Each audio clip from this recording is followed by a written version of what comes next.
Howdy.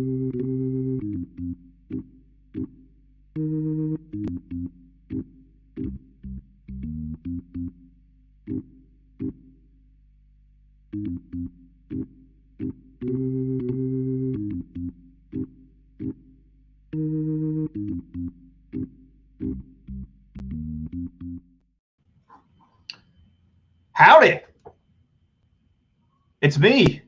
I'm back. It's been a while. Josh is on one of his quarterly mental health retreats to Sin City, Las Vegas with his wife. So they fucked up, man. They fucked up. They're letting me host this week. And just some ground rules. Got to get that out of the way. First rule, fuck all rules. Ain't no rules in my podcast. So without any further ado, let's go ahead and get it started. I'm going to bring in the boys one by one, like I'm introducing them in a fancy like blues review show or something. So next, let's see. Who do we have here? We've got Bam, the couch burner himself, the non-Saratoga weather-knowing, couch-burning, slack-jawed yokel from West Virginia, Caleb. What is going on, Chase?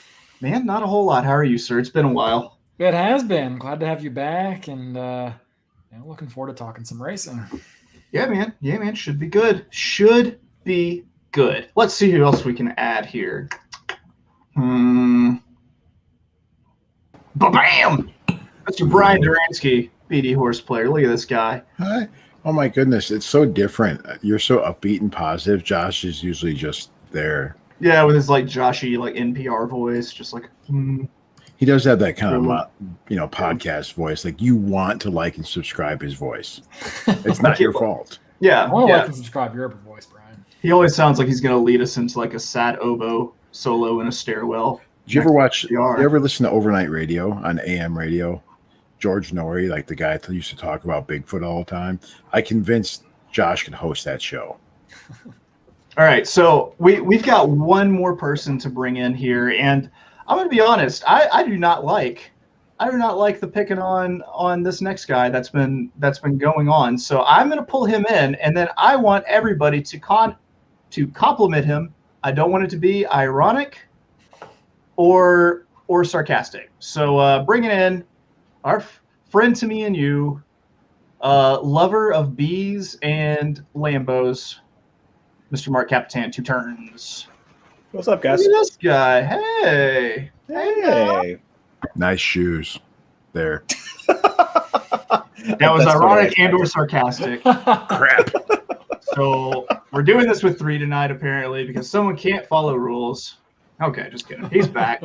He is back. So tonight we're gonna. Whoa, Caleb, we got to get your Mark, your Mark compliment. My Mark compliment, Mark. Yeah. I like your background. That's not directly about Mark. You guys are terrible. You guys are not what I expected. We're going to work on this offline, and next time, just everyone be ready. Everyone be ready. All right, so figure what we do tonight is go ahead and take a look at Del Mar for Saturday for your stable duel contest. Gotta see. Oh, did Arkansas internet just happen? Oh no, here we go. Arkansas internet. We're like 4 minutes in. Arkansas internet. Apparently, it's fine. It's fine. Let's take this moment to talk about. I don't know. I got nothing. Got nothing. No, I mean, dead air is terrible. So all joking aside, I had some personal business to take care of, and I wore my Manscaped underwear. Have you guys worn that yet? I have. I mean, yeah. All shitting aside, they are a sponsor. Wrong lead is the code. 20% off. They are actually very comfortable underwear. I'm just going to put it out there. I was pleasantly surprised, and I don't mean that just because they're a sponsor. It's a good pair of underwear. Yeah, I got sent the wrong size. Somehow there was a snafu, but I'm probably going to go about ordering up a pair or 3 because my underwear drawer looks terrible, and I've heard from you guys both that they're really comfy. So they are. So how long do we give Chase, since he was the one of the controls here? So what happens when he DCs to the controls, I guess? But only one of us has the ability to get to the controls. So, Well, if we all drop off, everybody, we'll come back. Oh man, but now we're all going to be connected to the web interface, so that part's fine. We're live. He just has to connect into, run the stream and stop things. And everything else. All joking aside about the Arkansas internet, this is kind of funny. I mean, it's slightly funny, but hey! We have to get the router not plugged into an outlet that's controlled by a wall switch that my 2-year-old can reach. That's step number 1. Do you guys fill the people in on what we're going to be doing, or we spent the entire time complimenting Mark? Yeah, there's 3 minutes of silence, just staring at each other, and Mark's beautiful head. That sounds like our circle jerks. Okay. So yes, we're going to look through this Delmar card. Everybody's probably got one little horse that they want to pick out for possible stable duel contests. Just to say for the record, stable duel, presented by stable duel. And then also we'll take a look at the Bing Crosby Stakes, the graded stakes at Delmar on Saturday before we hop over to Saratoga for their look at their graded stakes Saturday also. So all right, let's go. Who's got a horse they want to take a look at with the Delmar card? Cool. I'm going to go first. That way I can just cut off Mark. Considering we're both in the same race here. Saturday's card, the 9th race. There's a couple of horses here that were really interesting from a stable duel point. But with that being said, I'm going to land on number 11 on the program here. Get Her Number. Looked, how can I say looked good? Clipped heels at Lone Star last out in a sloppy course. So we'll toss that one out. Is technically dropping in class. Peter Miller is going to take the blinkers off. Interested to see how this horse goes. 8-1. I mean, I'm taking a complete shot in the dark here. I mean, Flo in California scares the crap out of me, but why not? At what I say it was $3,000 for stable duel. I'm going to have a few plays earlier in the card for like $9,200, $9,000. So screw it. $3,000. That's it. Get Her Number. Yeah, I'm gonna same exact race. I'm gonna go to the 1. KP All Systems Go. So first off, shout out Keep Pounding because it's just too easy. But this horse is coming off a fairly long layoff, but Pasta, Rispoli decides to stay here. And per Caleb is saying that off the pace types have been doing real well at Delmar. So this one's going to be coming from the clouds. I trust Pasta with that kind of ride, be coming from out of it. And you're talking $5,000 in stable duel. I think there's probably a lot of upside for this one. And yeah, I didn't want to land on one of the favorites in this race, and I thought that there were some outsiders, much like Brian did, that made a lot of sense. And I think KPL Systems Go. I would be sort of surprised if this one doesn't hit the board. Let's see. You guys are both looking at the same race. Let's take a look at see how the pace shakes out here and see who's wrong and who's more wronger. Let's take a look here. Ooh, you guys aren't interested in Sash, the bona fide Josh horse? Look at that. An E8? An E8? You're not interested in the Josh horse? He's been hot lately. Not a Delmar. Okay. Not a Delmar. Okay. Although Kyle Fry has been pretty solid. He's been hitting at a stupid win percentage. He's 22% on the meter or something. I feel like Chase just put me on a horse I have to play now. There you go. Guys, talk a little longer so I can catch the end of this Delmar race. Okay. Yeah. If this one gets up, I think I win the stable duel contest today. No, let's. Yeah. Well, your one's gonna get up, Caleb. I think I win. Don't you hang, you sucker! Oh my god! What a hang! What? Just epic hang job? Yeah, epic hang job. God. Was flying by and then decided to get to the leader and just stop and sit there. Do you need a timeout to get to a domestic spot? No, you guys. Okay, I'm fine. Actually, you're not fine. You need to shake this off. Get the stink of losing off of you. I might have still won, because I wasn't back very much. I don't think the guy in front of me had the 6. So. Okay, well, who do you got Saturday? Who's your stable duel horse you're looking at? Fuck, he did have the 6. Son of a. Unreal. Saturday, race 8. 7 furlongs in the dirt. $50,000 claimers. I like the 2. Seed of Success. Since Josh isn't in here, I feel like somebody has to take the EP7 or E8 horse. Yeah, the inexpensive velocity. Yes. I think that this horse is some serious inexpensive velocity, but inside drawn speed has done well on the dirt the last couple of days. Well, today and then last weekend anyway. Maldonado is one of the better front riding jockeys in California. It used to be the only thing he could do. And I think this horse gets a pretty comfortable lead. He catches a bunch of plotters, and maybe the 6 is just that much the best, getting quite a bit of class relief here. But at 6-1, you're only paying $5,000, and I think it's very likely this horse grabs a piece with a chance to actually just win it outright. Man, Caleb's reasons sound all smart and really good, and I'm just sitting here like, horse go fast, me likey. So you went full Josh then? That you just turned into Josh now. Yeah, that was. I mean, he's not here, so Brian has become Josh. Okay.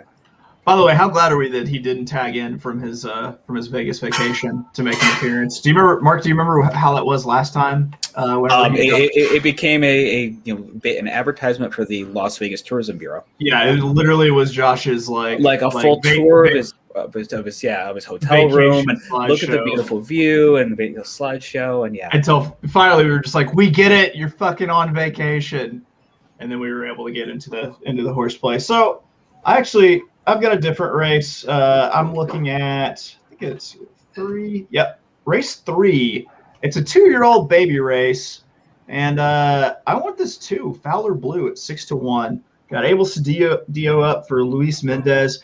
Making a surface change, but I'm not too messed up about it because I'm seeing that the horse put up 2 pretty big speed figures on the dirt after dueling in one, and then the other one just bumped, checked, kind of gave it up. I'm kind of hoping that this horse Fowler Blue is going to be able to just get out and speedball it on the front end and steal this one. Especially when I look and I see like a Peter Miller horse at 8-5 here with Flavian Pratt up. I actually do think that taking this horse at 6-1, I am going to get a little bit of stable duel value because looking at these speed figures, they are pretty big in comparison to the rest of the field. And if you handicap horses, which I assume you do because you are watching, then you know that money tends to follow speed figures a little bit, especially last out speed figures. So with this horse having racing experience, putting up a 81 Briz number, no idea what the buyer is. Who knows if it comes back with a decent workout grade, which considering we had a 47-second workout over four furlongs on the 27th, that I have a feeling more than likely it's going to have a massive workout grade in the workout reports. So I think you actually get a steal at 6-1 because I think the price is going to come down quite a bit. Yeah, you got a 35 and a 45 on the Bear speed scale. So it is the third fastest in the race. The 3 and the 5 both have slightly faster figures, but you're talking first time turf, and obviously, dirt figs don't translate to turf. Sure, true. All right, that's all I had. That was my stable duel must play. It is dicey AF. So the other guys had a little bit more logic. I was just like, ooh, I like trouble trips. Nothing wrong with a good trouble trip. You can make a lot of money betting those. That's right. I sat here and there's a lot of money betting those. That's I true. had to go Google unusual heat because the name sounded so familiar on the dam side. So I listened like half what you said. I'm sorry. I'm a jerk. I want to say I recognize the dam's name, Roses for Joni, but sometimes the dam's names are just so close to the other ones that you can't, you imagine that there's actually a little bit of a correlation, but there's not. But anyway, let's celebrate child abuse. On to the Bing Crosby. It's amazing that in this generation that Bing Crosby still has a race named after him after he used to beat the hell out of his kids. All right. So the Bing Crosby 6 furlongs, $300,000 purse, grade 1 for 3-year-olds and upward. Let's go ahead and get it started with, let's reverse order. Caleb, what do you think here? Yeah, so I thought this was kind of a tricky race. I didn't really love anybody in here. The way I kind of looked at it is I think Brickyard Ride is going straight to the front. He has some of the quickest early speed of any horse I think I've ever seen. So I kind of tossed all the other horses that would be near the front, like Quick Tempo, for example, and then 8 Rings. I hope 8 Rings takes money. I really do. So I ended up on 2 horses. One of them was the favorite, the 2 CZ Rocket. I think that he's just the most proven horse in this field. I'm kind of glad that he has that last race because it might give you a chance to get a somewhat decent price on him. He's not a miler. He's never been a miler, and he's never going to be a miler. So catching an off track, going a mile at Lone Star, he just kind of flattened out. So I think that, you toss that race, and he's pretty much, win 6 of his last 7 starts prior to that at sprint distances. He's got the right run style. I think there should be a good bit of pace in this race. So I really think CZ Rocket is probably the horse to beat. The other one that kind of caught my eye was the 4 Collusion Illusion. He kind of no-showed when he tried to ship to the Breeders' Cup Sprint last year. But other than that, he's really done nothing wrong in his career. He lost to Charlatan and Express Train last time out. Both of them would be, Charlatan obviously is retired, but should he, if he would be still racing, he'd be a monstrous favorite in this race.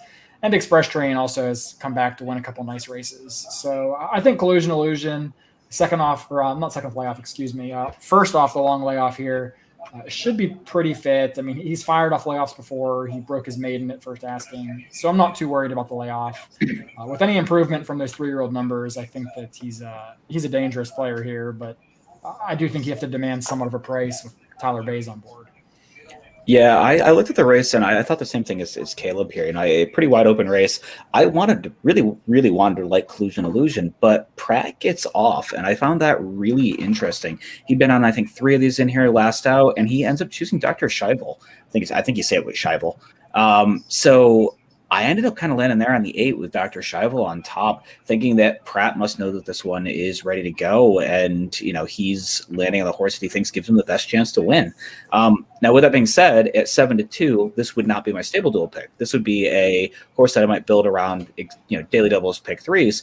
Stable duel play, I would end up more than likely on the 2 Vertical Threat, who I realize freaked on the off going, has the pedigree that said it should really handle that off going, but I'm just wondering if this is the improving type who keeps taking small steps forward. Fairly lightly raced 4-year-old with only 5 starts, perfect across the Del Mar surface, and it was fast that day in the Smiling Tiger where he kind of ran a hole in the wind and ran away. So I think Vertical Threat in here would be more of my stable duel play, just because I'm getting a much less expensive horse, and I feel that I'm getting almost similar win percentages.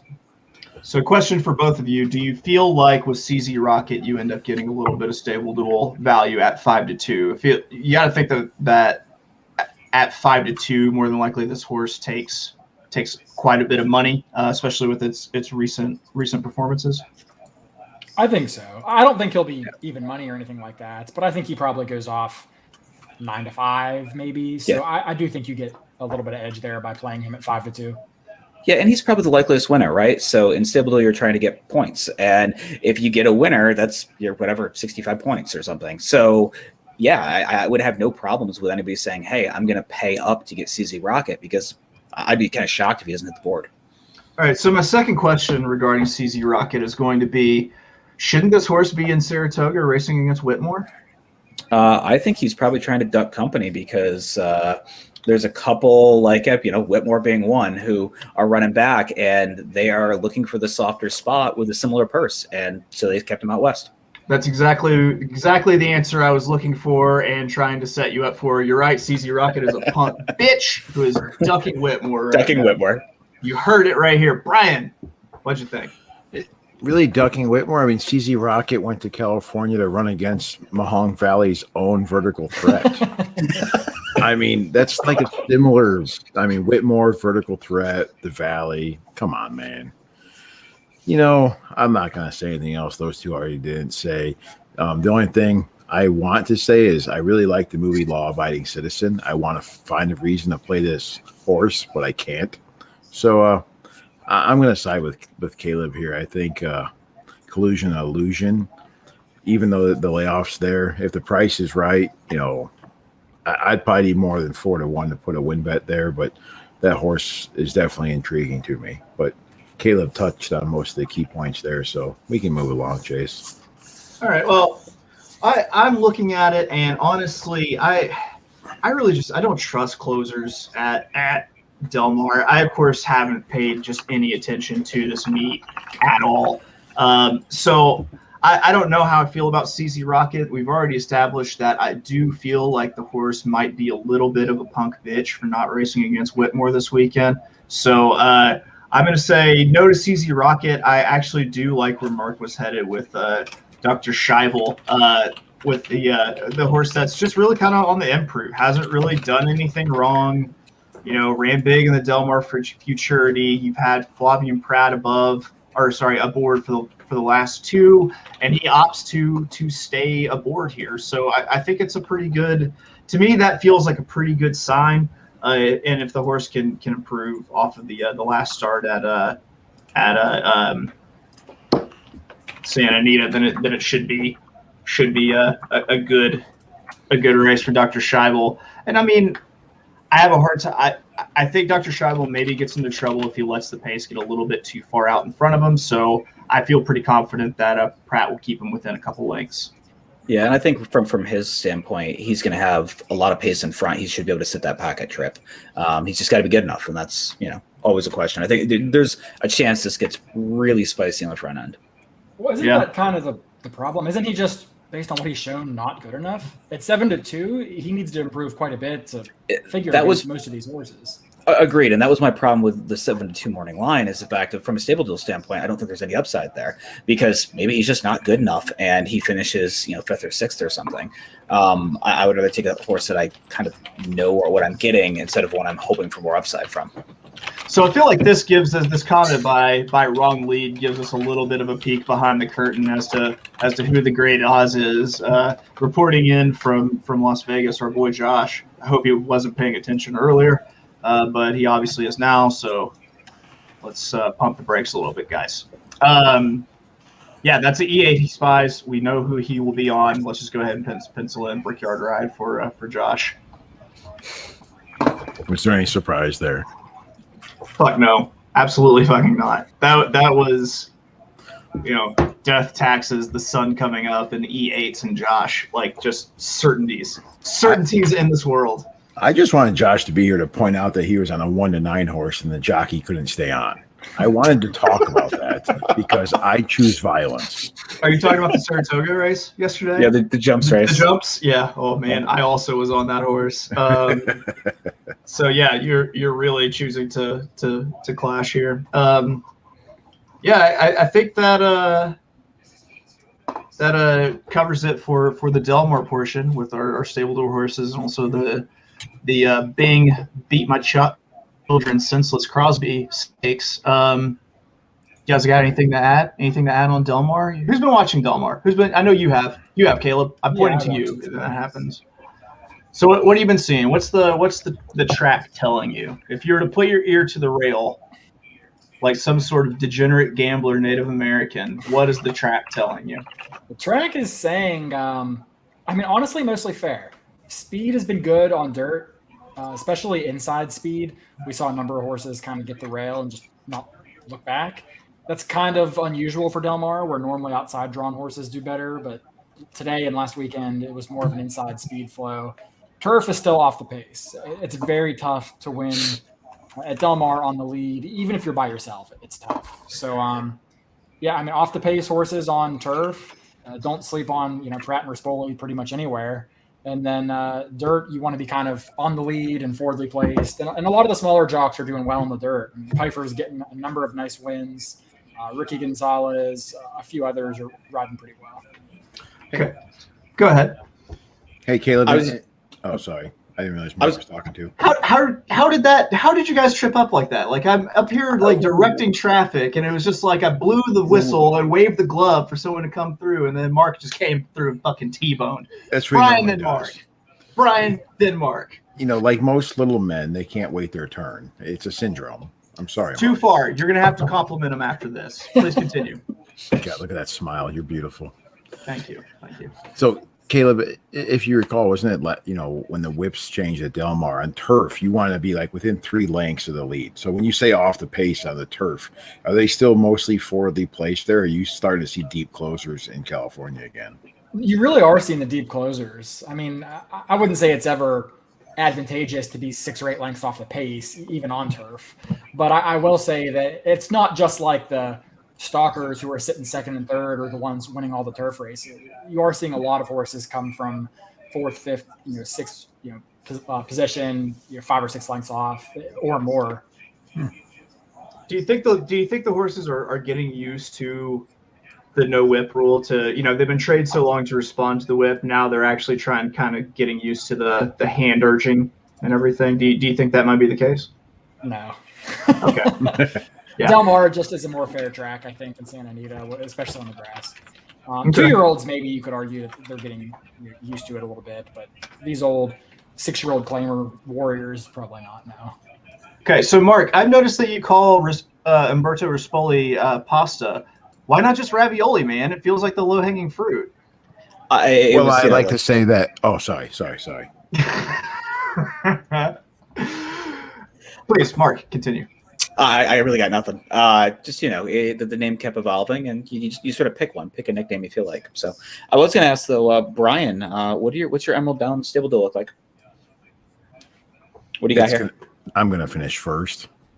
Well, I mean, we know that, but what are you on here? I got to look at it. Hold on, let me open it up. Race 1. Oh, I ate chalk race 1. I took Mohav, the 7.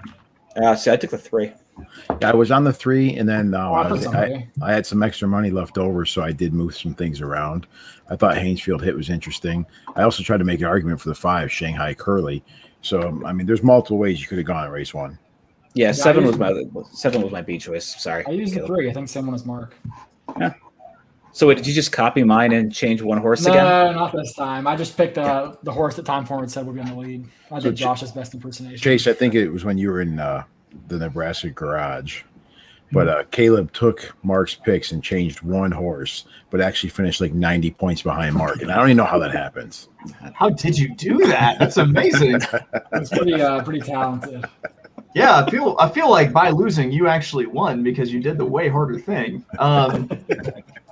All right, well, let's go ahead and jump into Saratoga this weekend. We've got 3 graded stakes on the back half of the card. So, an all stakes pick 3 because they couldn't apparently get another one on the calendar for an all stakes pick 4. But yeah, let's go ahead and dive on in with race 8, the Alfred G. Vanderbilt Handicap, grade 1, $350,000 purse. This is a banger of a race. Like these 3 graded stakes, I just gave them crap for there not being a pick all stakes pick 4, but these 3 races are pretty salty in my opinion. So who wants to go first? Put your finger on your nose. 1, 2, 3. I'll try this again. 1, 2, 3. We know. And when I say 3, whoever wants to go first is going to put their finger on their nose. So try one more time. 1, 2, 3. You fucking assholes! All right. What happened? I mean, I'm way up there, man. I'm way up there. All right, Brian, you had a little delayed action there. So what do you got for me? I'm slow because I'm fat. Thanks for pointing that out. I've seen fat people. Have you ever heard of Jerome Bettis? He was fat. He was husky. He was If any, all right, you're telling me like he's gonna walk into like his mom bought him like sled dog pants, husky size whenever he was a kid. No, Jerome Bettis was thick with 2 C's. Please continue, Brian. But he probably still had the elastic jeans, so let's just put that out there. All right. Oh, 100%. So last year for my birthday, I asked for clothes, and people bought me pairs of shorts that had like elastic in the waistband. I was like, what the fuck? What do you fucking think of me? Like, but come this year, after a year on lockdown, pretty happy they bought me the pants with the elastic waistband because big boy had to make some room in there. You know what I'm saying? Are those elastic waistband shorts and pants complete with the cargo pocket? No cargo pocket. They're just like a straight up like Catholic school, khaki short. Whoa, Catholic school. Yeah, like the Catholic elementary school, like the kids wear like the polo shirt and then usually like khaki shorts when it's warmer, khaki pants. All right, I'm gonna keep going. Please continue. I'm not going to talk about Whitmore because I think 3 of you are going to. So I'm just going to make this quick. There's no E8 horse here, so I texted Josh. He said special reserves and E7 is probably usable. You know, honestly, Whitmore is probably the horse to beat here, but I can't do it. You know, I don't know. There's something about Whitmore. Eventually, he's going to let down the masses, right? So I actually like the 2 Mischievous Alex here as a true play. Irad's aboard. It's a Saturday, so Irad will be ready to ride. Horses, you know, look at the form cycle. Other than last out, and you look at it, horse is wide, so can I excuse that? Sure, why not? Obviously, Safi Joseph is not lights out at Saratoga, but this horse is, on form cycle alone, I think this horse looks to be the best in the field. I think it actually was a benefit to be wide that day on Belmont Stakes Day. Like if I'm remembering correctly, that it seemed like the horses that were a little bit further off the rail seemed to do fairly well.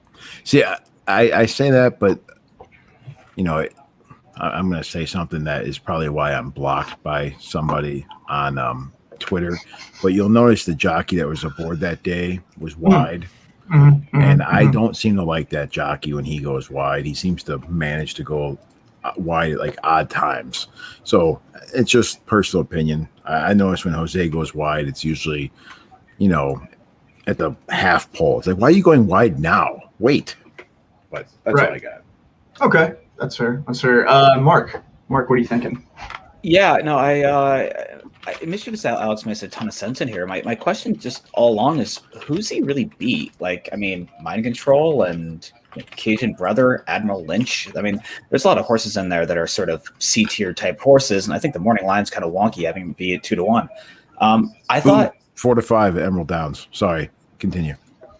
Oh, did your 7 win? Damn you, Brian. No, I ended up landing on the 9 special reserve on top here. Tons of love for Whitmore, but I mean, obviously, at some point his age has to catch up with him.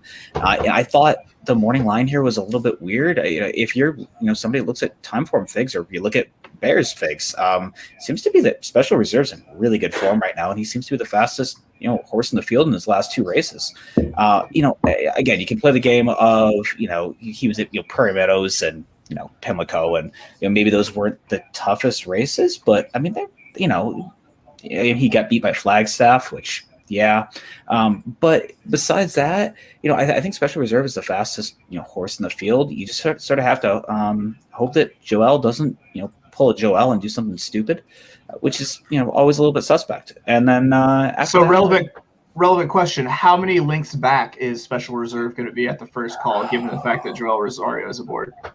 12. I'm going to say 6. I'm going to split the difference and say 6. I mean, right. He should sit, just off the 4 in here. He should sit a length and a half back, get a nice stalking trip. He should. How many does he actually sit? And I also thought it was a little interesting that neither Jose or Junior ended up on this horse, who are the winning jockeys of the last 2 races. I thought it was a little bit interesting, but he seems to be in really good form. Maker has been absolutely phenomenal so far this meet at Saratoga. Maker doesn't normally go to Joel, which is a little bit odd, but yeah, I thought Special Reserve was probably the most likely winner in here. Can I ask a question before you go to Caleb? Just because you're talking about the pace here and saying Joel should be forwardly paced, but may not. Did you give the 7 any thought here that perhaps a Luis Saez smart ride tries to steal this race with, just the 4 up front? I kept going there, and I don't think the horse is fast enough, but I keep looking back at that horse and that 12-1 price. I'm sitting here thinking, if that horse is double digits, I may not be able to pass it up. So you're thinking something measured like on the front end from Saez could actually steal it? Okay. Yeah, that's kind of what I was wondering, Chase. I mean, not likely, but if he decided to, he's smart enough and very tactical with some of these positions. It's obvious he can read a form. And if he sees the same thing we're seeing, he only has the 4 to beat. And just, I don't disagree, and I don't hate that logic. I feel like Luis Saez has had a couple of those rides this meet so far, where he's just been a little bit smarter, gotten a good and relaxed on the front, and was able to just kind of walk the dog. So I don't dislike it, especially at 12-1. Back to Mark. Sorry. No, you're fine. I don't hate the take, Brian. I mean, inside drawn speed, could he press a little bit and go? Yeah, he definitely could. If George Arnold wasn't so absolutely terrible, first off the claim, I would be a little bit, with first start with whatever trainer shifts, I would be a little more interested in Miles Ahead, but I thought the horse did make some sense. Yeah, just to say the other horse logically is Whitmore. I mean, Whitmore should sit an absolutely perfect Whitmore trip in this race. Yeah. He should save some for Daddy. Save some for Daddy. Let it go. Okay. No. Have at it, Chase. No. Please continue. No, you have. Did you have any other horses? Just save a little bit of the all you the WHIT love for me. So I made so much money on Whitmore with the Breeders' Cup Classic that I literally can bet money on Whitmore until he decides. The Breeders' Cup Sprint, that I can bet money on Whitmore until he retires and still be positive for his career. So I honestly thought that Whitmore, given his current form, might actually be a little bit too slow here. But the horse does get the setup. Ricardo Santana Jr. got a connection with the horse. So does, there are a couple other people that have a little bit of a connection with Whitmore because he's just a fucking boss. He's just the greatest horse that ever lived, bar none. It's a good thing that they cryogenically saved some of Whitmore's semen so that we can have future Whitmores because he is a gelding. I don't know if that's true. I certainly hope that it actually is true. I really like Whitmore. I feel like Whitmore's got the setup. I'm going to bet this horse no matter what. If I'm going to consider anybody else, I don't know. We got quite a bit of rain in Saratoga today. Tonight, overnight. This track's probably still going to be drying out by tomorrow. I'm not sure if it gets fully dry. If it's still drying out, it's going to be an absolute conveyor belt, is what we tend to see with the Naira track. As it dries out, the early speed really just kind of tends to cruise, and that would put me more towards Mischievous Alex, especially on the rail. But regardless, I'm going to bet Whitmore. This is going to happen. I feel absolutely no shame for just seeing the name Whitmore and putting money on it because I love the big guy, and people who don't, I question where your head's at. It's up my ass. Yeah. I don't doubt that in the slightest. I've seen you do it. In fact, it was weird. It was really weird that you shared it, but with Crocs on. We'll see. Josh says Bill Mott had a winner today. It just scratched. Dude, today is Bill Mott's birthday, and I do not think he has had a horse cross the finish line first. Is anyone else rattled to the core? He only had one starter, to be fair. Yeah, he got rained off. So does he have a belated birthday celebration tomorrow? Anyone think? No. Maybe. We'll see. How can Josh be talking on YouTube if he's sitting at the Pai Gow table 4 margaritas deep right now? So Ryder Dave sent me was it Sigma Racing? The horse racing that's like the little plastic horses that you can bet like a quarter at a time and stuff. Because I'm going to Vegas in September, and I plan on just spending thousands of dollars a quarter at a time playing the plastic mechanical horse racing. So does anyone else have anything else on the Alfred G. Vanderbilt handicap? The only other thing I would have is if this does come up that we get a lot of water and if we get random rain tomorrow, which could happen, I did actually think Strike Power is a little interesting in here if it comes up super wet. You're talking a horse that can get out to the lead, not going to get that kickback, and he's got the pedigree that said he should like it. He's never fired a huge one in the off track before, but at a massive price and with Gaff riding pretty much lights out, he might be a little interesting. Okay, so if Lexingtonian wins, Murder Suicide Pact, Caleb, Murder Suicide Pact, Mark, Murder Suicide Pact. Yes, I'm into that. Yeah.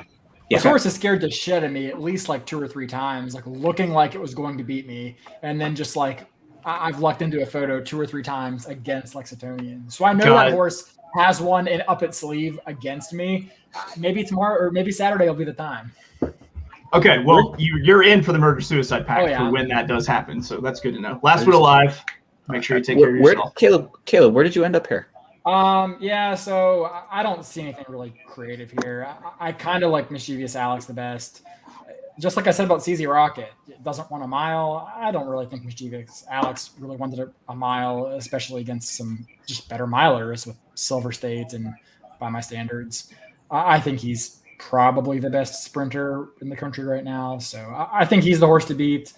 I watched a video that said, time form figs are BS and don't believe them. So I'm not so sure what to think of the 9 with those 2 monster figs coming out of tracks that I think are notorious for having some very, very high figs.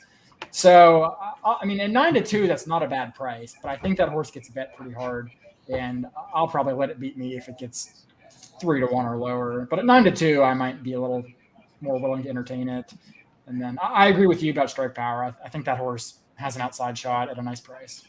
Nobody's going to take Frenzy Fire. I'm a little surprised. Where's Josh at? He's not a bad horse, right? But as the second pick, I just think there's so many other horses that are more interesting. Like, this horse lost to Mind Control last time out with pretty much no excuse. Like, I don't know. This isn't Belmont, which is really where he does like 95% of his winning. So I can never get on the right side of Forense Fire. Like, if I think that Forense Fire romps, then the horse, just completely fires a dud. And then if I think he's going to lose, then he just, runs off the screen. So let's see. It also seems like he might need a little bit of a softer spot. I mean, he's been beaten up by a bunch of others that are in here. And, and Chris, he lost to Sleepy Eyes Todd. We should never bet a horse that loses to Sleepy Eyes Todd. Everyone shake your head at Josh here with his Bremont might have a – come on, man. Come on, read the room. Read the room. Next to your wife. You ought to be ashamed. To be fair, Whitmore lost to Flagstaff. Oh, God. You had to go. Caleb. Chase, you have the power to make him go away. Yeah. It was nice. It was nice having Caleb before he lost his goddamn mind. We'll bring him back in. He's on a probationary status right now, though. If he says anything is absolutely ludicrous about things that should be forgettable, he's out of here. So that was strike 1 and strike 2. That was strike 4, buddy. I regret to inform you that I ordered a print of Flagstaff beating Whitmore. No, you didn't.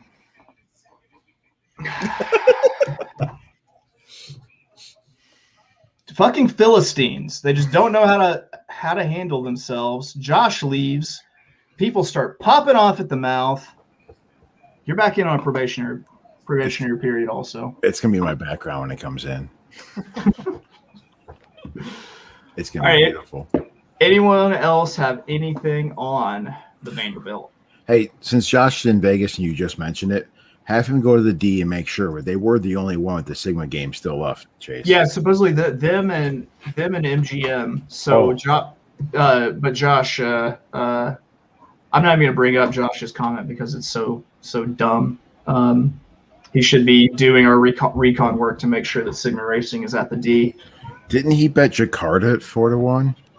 Yeah. Okay. Yeah, anyone betting Jakarta at anything needs their head examined. And you have repeated that behavior, brother. Repeated it. Oh, look at PDT. Please don't. Is he the work? Isn't he always the work source? So, like, every time he runs, you're like, oh, this is gonna be the time because he was the work source. And he's really good in the morning. He is. PDT, if Lexitonian doesn't win Suicide Pact, like, we're not in on it. This just be you. I just want Eric Cancel and Montauk Traffic just to screw this whole day up. Because yours is really cool, but this is way too deep. Wasn't Montauk Traffic entered like today and scratched out? I think so, yes. I can never keep the Montauks straight. There are a couple of Montauks that are so relatively close. I mean, but this feels a little too sharp there. But man, I do like that horse. That's such a cool horse. He runs so fast. Yeah, he's a very cool horse. But Single A. Someone here wants to let the world know that he has balls. And that man is Polka Dot Taylor. Single A, Lexington. A big fat score at Saratoga yesterday, so maybe you ought to ride the man while he's hot. But bam. Or maybe he's just got cash to burn now. So That's true. That's true. They might. If he has fuck you money, he's definitely putting on a fuck you horse. So, in all fairness, the last speed fig was a 46. So I mean, he's gonna improve from there. So he's got a good angle. all right. So here we go. On to the James Dandy, the Jim Dandy Stakes. Grade 2. How's the Jim Dandy at grade 2? $600,000 purse for 3-year-olds going 9 furlongs. This is going to be. I have takes, but I want to hear other people's takes first. And I want to start with Brian. Horse of the year, essential quality at the end. I think this is the shallow end of the pool. They're looking for a win. This is by far the weakest field this horse has faced since debut as a 2-year-old.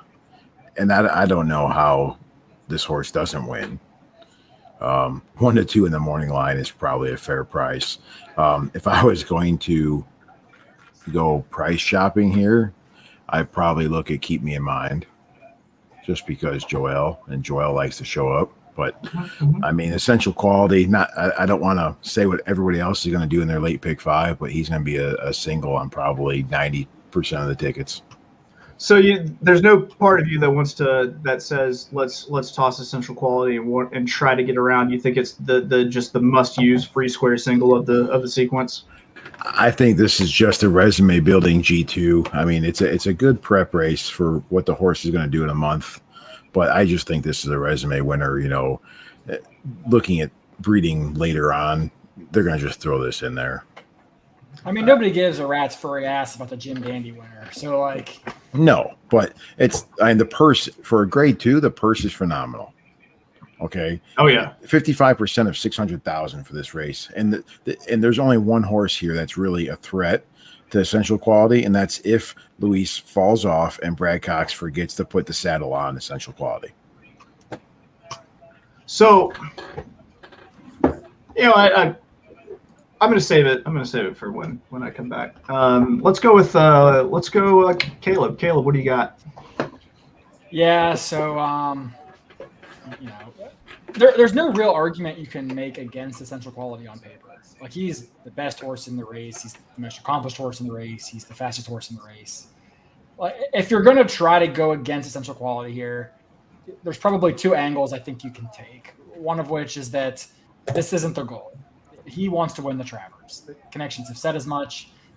Is he going to be 100% cranked to the gills to win this race when he knows he has to turn back and run the race they really care about in a month from now?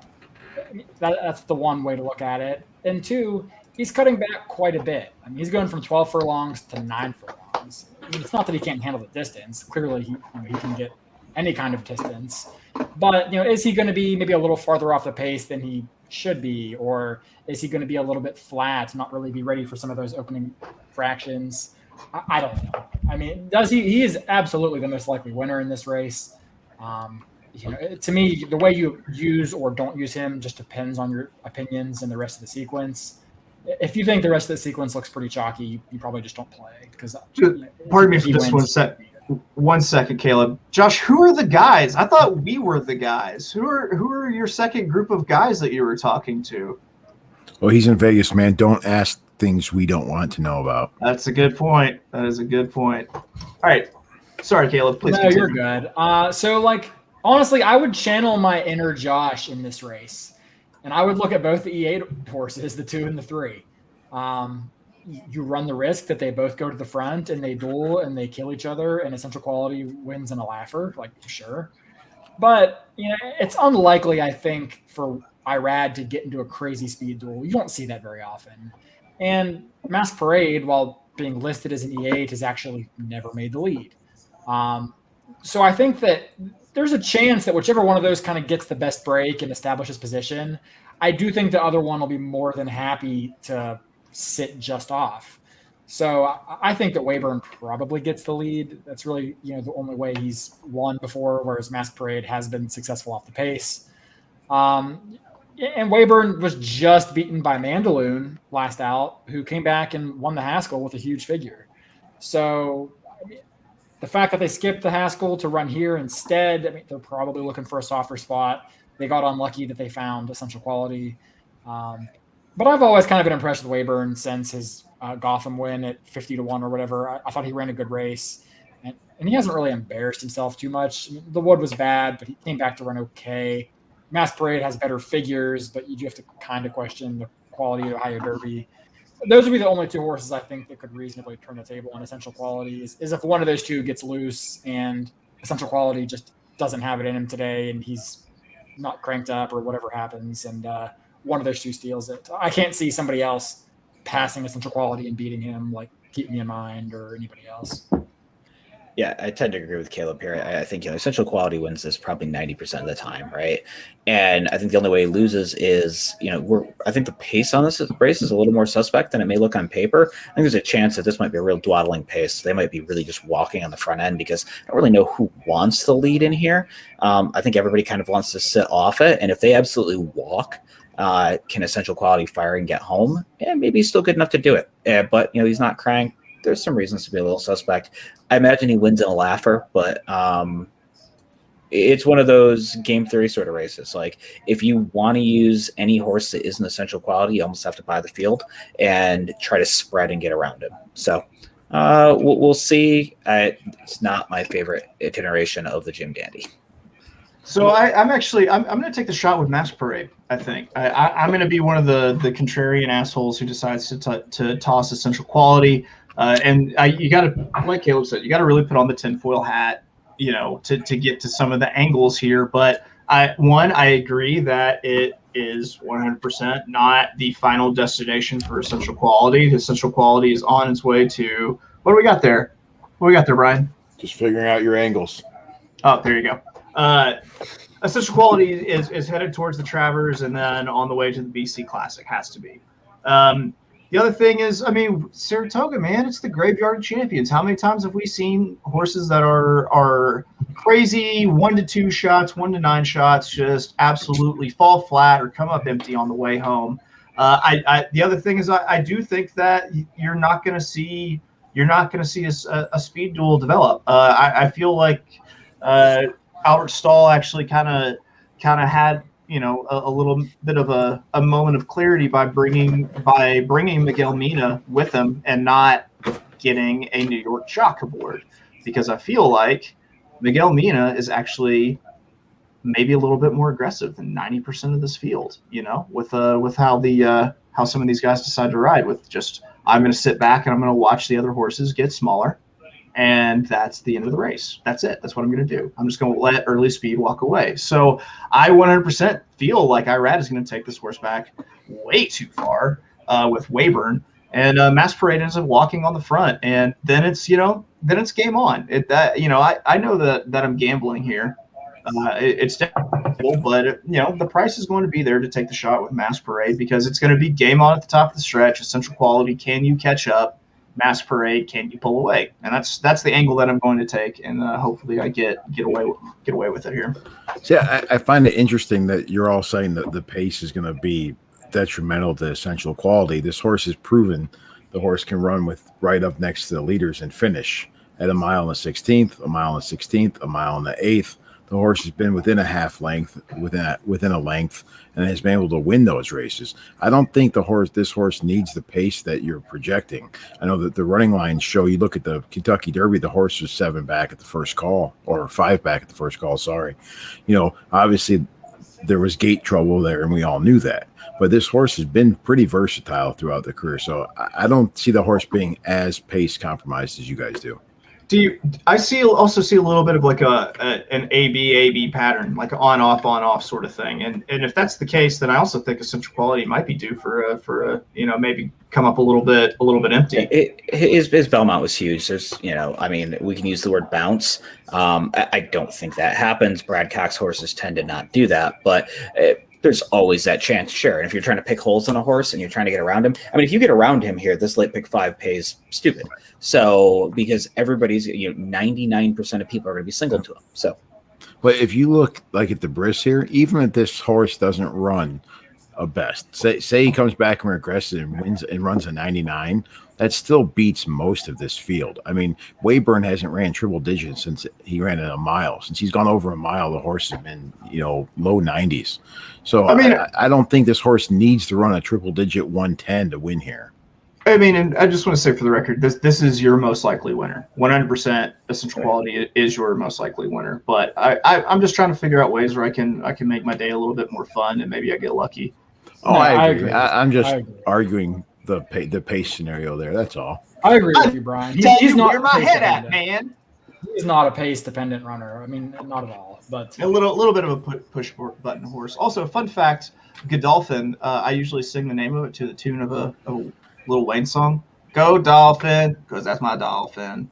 That one, go DJ, but go Dolphin. Godolphin. All right. I'm never going to be able to hear Go Dolphin and not hear that in my head now. Yeah, that's going to be stuck in my head now. Thanks, Chase. Thanks. All right. I feel like we're ready for this. I feel like Caleb is going to be absolutely on fire talking this one. So let's go ahead and go with the 1 3/8. Do it. Bowling Green Stakes, Grade 2, $250,000 on the inner turf for 4-year-olds and upward. And ladies and gentlemen, let's give the man his setup. Oh. Can I pass? Can I quit? This race. I spent probably 20 minutes on this race, and it makes me want to puke. I want to just curl up into the fetal position, and it's causing me mental health anguish because there's usually at least one horse that I can latch onto that's 20 points too slow and, at least isn't one of the routine offenders.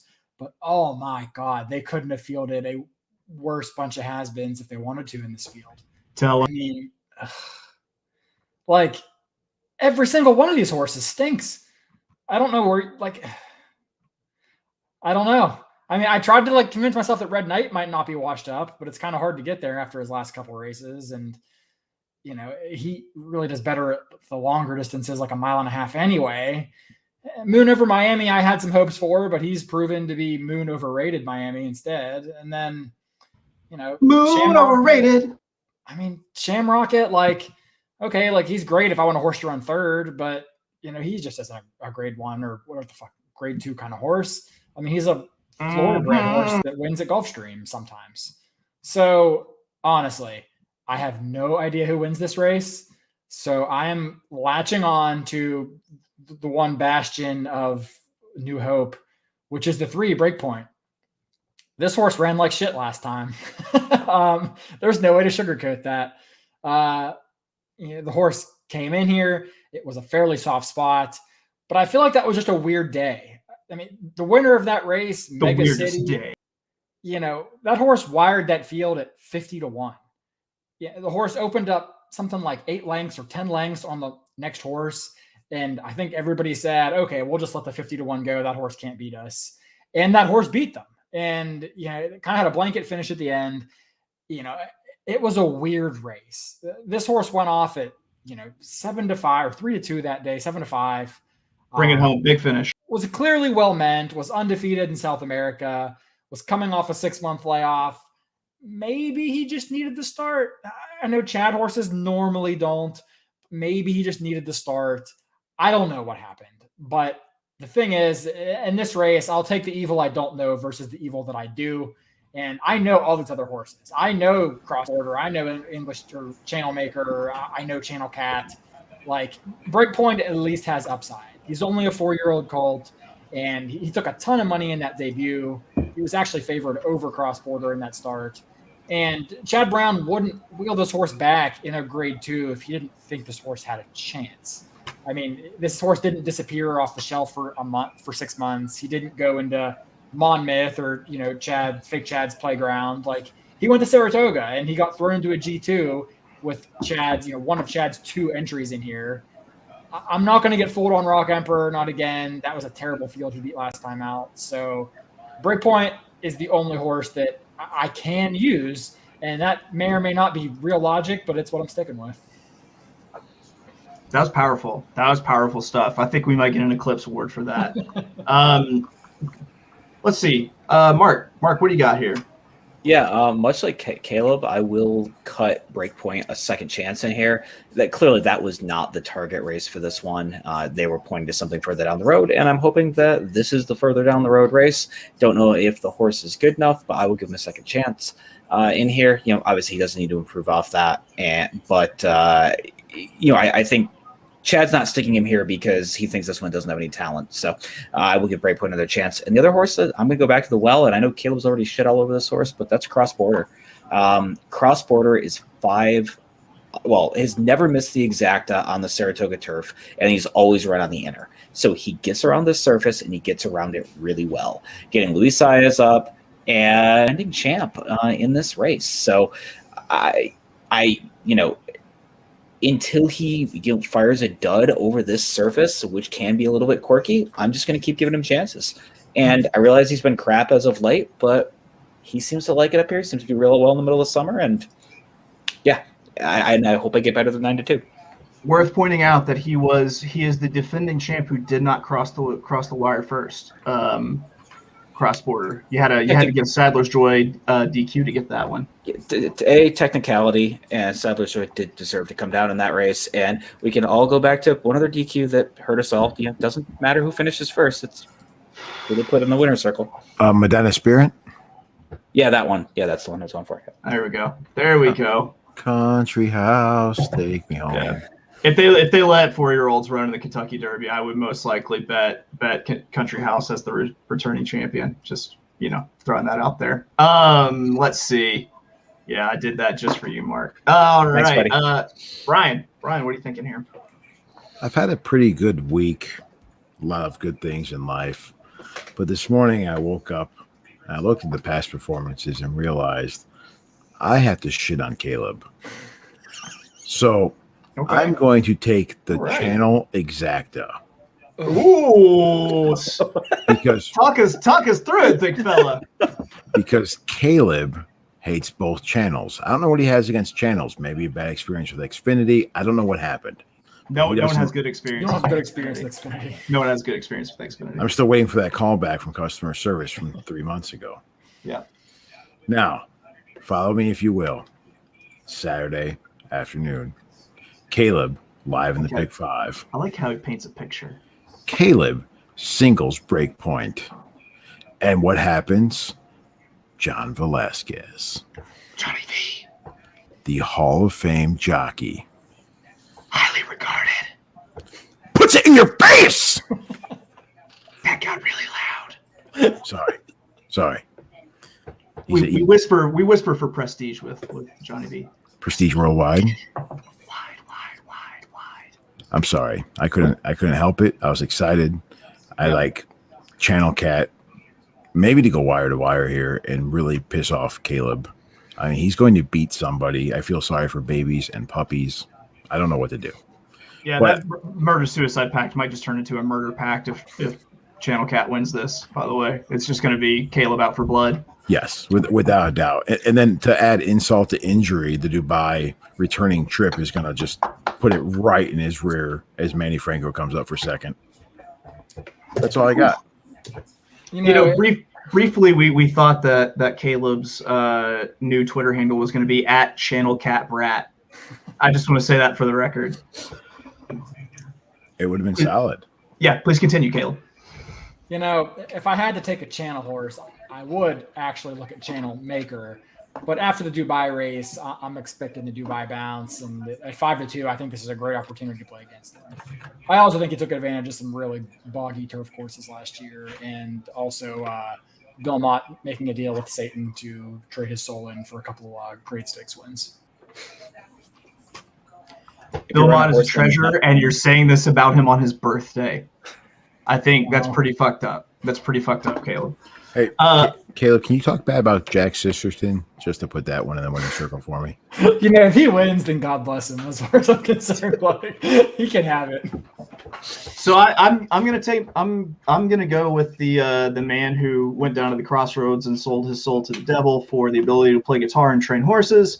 One, William Birthday Boy Mott. I like Moon Over Miami, man. Here's why. This is the why. There's got to be a why behind it. This is the why. The why is they got a shit ton of rain today.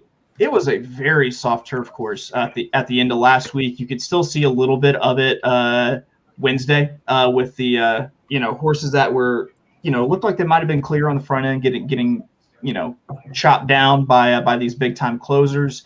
It seemed like it was maybe starting to dry out because it looked like those early speed horses were still into it.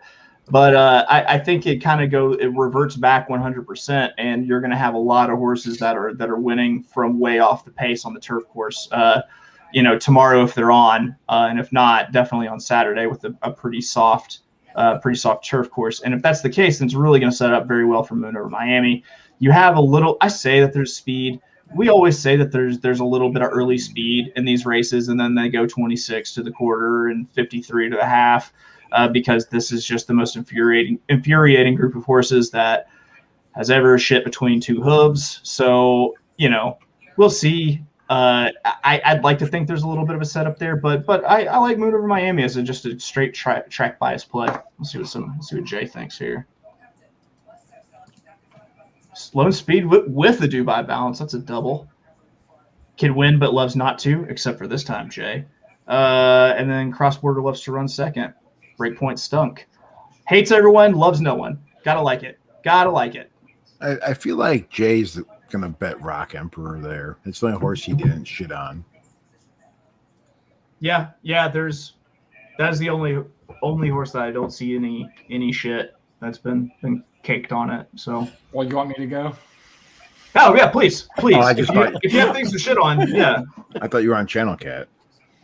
Well, I've moved on to fake Chad. Yeah, he hates all of these. Come on, let's give him his time to shit on things. I mean, Rock Emperor is a really nice allowance horse that beat the worst, optional claiming 80 field that I've seen in my life. So yeah, I mean, sure. If you want to bet him in this spot, I guess there's worse options like Channel Cat, but still. Doesn't Opry have a graded stakes win? I don't know. I mean, doesn't Channel Cat have a graded stakes win? Okay, I guess that's the point, doesn't it?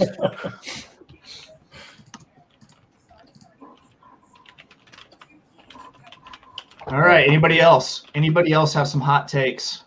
You ever had that feeling that Rock Emperor is gonna be the kind of horse that in like a year ships to like Mountaineer and Caleb loses to? I hope Caleb is doing so well for himself in a year that he claims Rock Emperor after he runs at Mountaineer. That'd be great. Horse never ran on turf, but runs at Mountaineer for like $5,000. Yeah, and I sort of like Jay's take on you probably want to go fairly deep in this race. Just because it's an unpredictable division, very unpredictable division. I don't hate that idea. I mean, horrible, atrocious, terrible. Those kind of words are better adjectives than, Yeah. Okay. Okay, but what happens if you go skinny here for contrarian for the sake of being contrarian, right? If you're right here, you are able to spread everywhere else, and half of the people playing pick 5 will be spread in this race. So you're saying get skinny here. Maybe if you're going to take your shot against Essential Quality in the previous race, then you can go wide there. I like it. I feel like there's there's definitely a risk, but there's very much some reward to it. Well, it's one of those things. If you're going to go against Essential Quality in the previous race, there's probably 2 horses you're going to play. So you play 2 there. Maybe you play 2 here, and then you look for your price. And I haven't looked yet. Maybe race 8, race 7 can race 11. Price. You may be able to get a price as well. Just a thought for that contrarian to be a contrarian asshole kind of play. Yeah, I how many times have we said it looks like a sequence is going to 100% chalk out, and then it pays roughly 2 to 3 Escalades worth of money, for like a pick 4 or pick 5. So I think we're talking Miatas around here. I think Miata is the standard deviation of score. Yeah, that's fair. I did feel like we've kind of come up in the world and that we can maybe switch over to Escalades, but I do think that you're probably also correct that we are not. We just haven't. We're not those kind of people. We are 100% early 90s used Miatas with 70 to 80,000 miles and a leaky rag top kind of people. Damn, you guys are high end. I'm just over here with my 8740 XP. You are a Plymouth LeBaron Chrysler LeBaron if I've ever seen one, sir. I'm not sure how to take that. Possibly. He picked a fat car, so he picked a low, short, fat car. So he picked a car with no top for you, you bald little bastard. So that wasn't intentional, but it might have been subliminal. Good point. All right. Anyone else have any thoughts on the Bowling Green? Did everyone say their piece? We had the single spotlight on Caleb. He got his talk in. Mark, who was your play again? In here? Yeah, probably ending up on Breakpoint and Cross Border. Okay. Then we've got Brian, who chose Violence with the channel Exacta, and me on Moon over Miami. So yeah, I think that really covers it. I think that was everything that we were going to talk about. We got some folks in chat. Anybody got anything that they want to address before we get out of here? Anybody?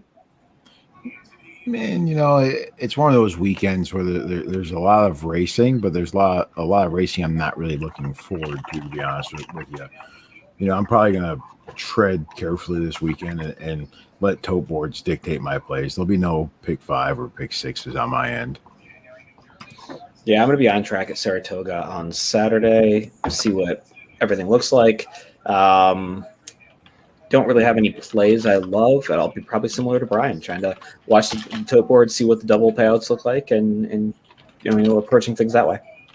If you see Mark on the track, make sure you get a picture with him to tweet. Also, if he's having a bad day, he will place his hat on the ground and then dance, so you can throw money and/or White Claws into the hat to make up for his losses.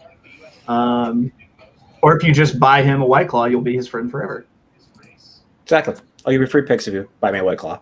Like he's gonna show up at your kids' birthdays and everything. I mean, like forever. Yeah, I'm pretty excited for actually pretty excited for Del Mar. Today was a very logical day, which is one of the few logical days I think Del Mar has had. Stable Duel's got a couple of nice contests. I ended up finishing third because my one hung like a chandelier in that last race, but still picked up like 250 in the contest, so can't complain. I'll be getting into some of their contests for sure. And yeah, I mean, with the weather at Saratoga, I mean, I'm guessing they're off the turf tomorrow, and then I'm sure the big race will be on for Saturday, but otherwise, I don't really know. So yeah, I mean, that's the one nice thing about Del Mar is you always know the weather is going to be pretty agreeable. So I'll be looking over there maybe a little bit more than usual. But yeah, I mean, I'm excited for the weekend. It should be fun. Can you just refer to the Bowling Green as the big race? Well, it'll be the big turf race. Okay, cool. That's better. Got it. Cool. I can deal with that. And Sure. The person asking in chat, I will be on track next weekend, I'm sure. That's Foo. Oh, is that Foo? That's the Foo. That's the Foo kicking your ass in Stable Duel, I think. I mean, it's a low bar right now, kicking my ass. Everybody's kicking my ass at the moment. Looks like Road Warrior might pop in, get those early morning workouts in, pop out the old stopwatch. I like it. I like the dedication, Road Warrior. Way to go. I haven't got the morning workout in at least 3 years. And it shows. Oof. Say something nice.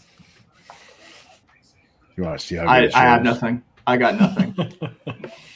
So I think that's going to do it for us. We're going to give you a little video presentation on the way out as soon as I find the thing. But yeah, that's it. I'm Chase @of Oaklawn on Twitter. Everybody, let them know where they can find you. If you got anything coming up, let us know. Anybody, go. So we'll go starting with you, Brian. Where can the people find you? BD Horse Player on Twitter and similar on Stable Duel, Broken Down Horse Player. You can find me there. Mark. And also probably the Dunkin' Donuts. I was going to get out of there before you could make that one, but way to work it in. Mark. At 2 Turns on Twitter, Packrat99 on Stable Duel and on Discord. And Caleb? Yep, you can find me, Caleb WVU, on Twitter, Caleb and Stable Duel, Discord. And I'll be on with Gino tomorrow talking Del Mar Stable Duel. Gino, Barry, Bremont, Husky, and a few others. So yeah, come check us out. It's 5 Eastern. We go very quick, so you can watch the whole card. Gets covered in about 40, 45 minutes. All right. Well, I am Chase @of Oaklawn on Twitter. You can find me there. I'm also I'm basically mainly just out there being abrasive on Twitter. That's my thing. Yeah, that's it for us. Just say for the record, Stable Duel. The guy at Del Mar contest, jump into those, take some of our picks, and lose at Stable Duel. So everyone, go ahead. Manscaped, wrong lead, 20% off. There you go. When he said, 4 people in here, not a pube between us. All right. At least not our own. Hey man, that's DNA evidence. That's how you get framed for murder, is leaving pubes around. That's a good We spot. should leave on that note. We're out of here. You've picked your power forward. Your all-star receiver keeps scoring. Now it's time to race across the finish line and put even more points on the board. Download the Stable Duel app and get in on the thrill of horse racing. Choose your horses, your jockeys, your track, and win thousands in daily games competing against other players. Move up the annual leaderboard and bring home real cash prizes daily. Get in the game with Stable Duel. Play, race, win.